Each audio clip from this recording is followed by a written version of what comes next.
భార్య భర్తలు విడిపోవడానికి కారణాల్లో ఒక కారణం ధనాపేక్ష. ఏంటంటే ధనాపేక్ష. ఇప్పుడు బాగానే ఉంటారండి, కొన్ని రోజులు గడిచిన తర్వాత అప్పుడు అడుగుతారంట ఏమని, ఎప్పుడు ఉత్సేది చూసుకుంటూ వచ్చేస్తావేంటి, ఏమి తేవా, మీ నాన్న ఏం అడగవా అని. అప్పుడు మెల్లగా స్టార్ట్ అవుతుంది అనమాట, మా ఆయన అడుగుతున్నాడు అని చెప్తుంది ఇక్కడికి వచ్చి. అప్పుడు వాళ్ళు ఇవ్వలేదు అనుకోండి, ఆ చిరిగి శాట ఏమవుతుంది చెప్పిన, గాలివాన్ అయిపోయి పెద్ద కుంపడు. అంటే డబ్బు అనేది భార్య భర్తల మధ్య కూడా ఏమవుతుందట, చిచ్చు పెట్టేస్తారు. మూడో వ్యక్తి పాడు చేస్తాడనేది ఎంత వాస్తవమో, ధనం అనేది కూడా భార్య భర్తల్ని పాడు చేస్తాడు. మీరు కావాలంటే ఒక బ్యూటిఫుల్ ఎగ్జాంపుల్ చూడండి. ఉద్యోగాల కొరకు భార్య భర్తలు వాళ్ళ ఒక ప్లేస్లో ఉండి ఉద్యోగం చేస్తుంది ఆవిడ, ఈయన ఒక ప్లేస్లో ఉండి ఉద్యోగం చేస్తారు.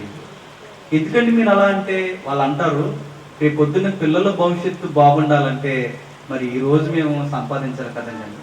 మర్చిపోయి విషయం ఏంటి చెప్పిన, రేపు పొద్దున మీ పిల్లల భవిష్యత్తు బాగుంటుంది, కానీ ఈరోజు మీరు బాగోరు గుర్తుపెట్టి.